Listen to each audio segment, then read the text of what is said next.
Class 10th में पढ़ाई करते वक्त हम सिलेबस से ज़्यादा सिली मिस्टेक से अपना रिजल्ट ख़राब करते हैं। आप भी क्लास 10th में हैं और इस साल बोर्ड एग्जाम दे रहे हैं तो this is important. Mistake number 1, different types of question practice ना करना।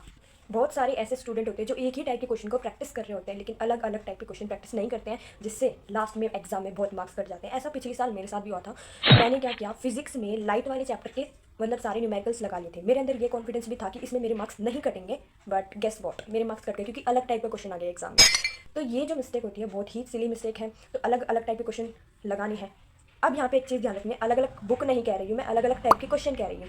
तो बुक तो तुम्हें वही रखनी है लेकिन डिफरेंट टाइप के क्वेश्चन लगाने लिए। कहाँ से लगा सकते हो, तो यू हैव चैट जीपीटी, किस किस टाइप के क्वेश्चन हैं वो तुम लोग सर्च कर सकते हो। यू हैव गूगल, वो कर सकते हो। You have live marathons of Prashant भैया, वो जो क्वेश्चन बताते हैं वो कर सकते हो। मतलब you have a lot of short resources, तो वहाँ से तुम लोग अपनी प्रैक्टिस को बेस्ट बना। मिस्टेक नंबर 2, हिंदी जैसे सब्जेक्ट को लाइटली लेना। मतलब ये जो मिस्टेक है वो बहुत सारे स्टूडेंट करते हैं। वो सोचते हैं कि हिंदी तो बहुत ईजी है, लास्ट में पढ़ लेंगे। लेकिन यहाँ पे एक इंपॉर्टेंट बात ये है कि हिंदी में कीवर्ड्स मैटर करते हैं, ग्रामर मैटर करती है। और इसी की वजह से, इसी हिंदी की वजह से मेरी परसेंटेज और आ सकती थी लेकिन वो या कर गई ख़त्म। ठीक है, मेरे 92% ही आ पाए। ये इसका जो कारण है वो यही है, मेरे हिंदी में कम आए थे। ठीक है, और वो क्यों आए कम, क्योंकि मैंने ग्रामर प्रैक्टिस अच्छे से नहीं की थी। मैंने लास्ट टाइम पे ही हिंदी पढ़ी थी। तो अभी भी थोड़ा थोड़ा अगर तुम हिंदी को टाइम दे देते हो तो I think you score better. And starting से दे रहे हो तो बहुत अच्छी बात है, और अगर नहीं दे रहे हो तो भाई देना स्टार्ट कर दो। तो इम्पॉर्टेंट बात कि अगर तुम्हें एक वीडियो चाहिए कि हर एक सब्जेक्ट की स्ट्रेटेजी वाइज वीडियो चाहिए, सो तुम कमेंट करके बता सकते हो। मैं उसी सब्जेक्ट की या सारे सब्जेक्ट की स्ट्रेटेजी वीडियो लेके आऊँगी जरूर। नंबर 4, एग्जाम इंस्ट्रक्शन को ध्यान से ना पढ़ना। मतलब या फिर क्वेश्चन पेपर को ध्यान से ना देखना। 15 मिनट मिलते हैं तो उसमें अच्छे से क्वेश्चन पेपर को देख लेना है। इंस्ट्रक्शन थोड़ी बहुत पढ़ लेनी है कि सेक्शन ए में कितने क्वेश्चन है, बी में कितने क्वेश्चन है, सी में कितने क्वेश्चन है, डी में कितने क्वेश्चन है, टोटल कितने सेक्शन तुम्हारे पेपर में आ रही हैं, ये भी तुम्हें इंस्ट्रक्शन में बताया जाता है। तो वो उसको ध्यान से देख लेना।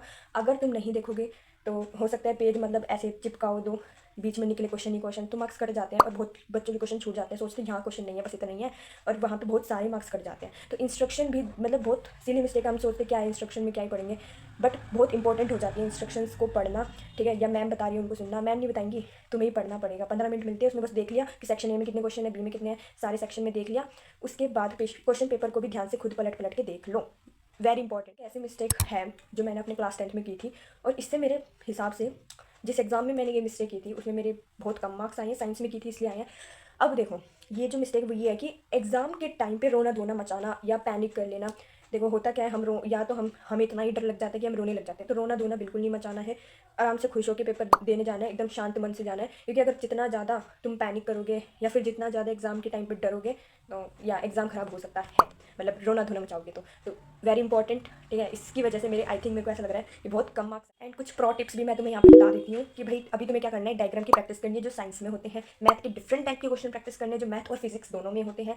ठीक है, थर्ड जो चीज़ तुम कर सकते हो वो ये है कि टाइम मैनेजमेंट सीख लो सैम्पल पेपर की मदद से, कि सैम्पल पेपर लगाओ डेली। ठीक है, सब्जेक्ट का सब्जेक्ट वाइज लगाओ, और अपनी जो पढ़ाई है उसमें 4 चांद लगा दो। अब चाहूँगी कि ये जो मैंने जितनी भी मिस्टेक्स बताई हैं इनको अवॉइड करना है। अगर तुम बार बार उन्हीं मिस्टेक्स को रिपीट करते हो तो फिर तो कुछ नहीं हो सकते, फिर तुम्हारे मार्क्स कटने पक्का है। अगर तुमने इन मिस्टेक्स को अवॉइड कर लिया तो या तुम बहुत अच्छा स्कोर कर सकते हो, मेरे से बेटर स्कोर कर सकते हो। सो मिलते हैं नेक्स्ट वीडियो में। और हाँ, किसी वीडियो की जरूरत तो किसी चीज़ में प्रॉब्लम आ रही हो तो कमेंट करके जरूर बताना। Bye bye.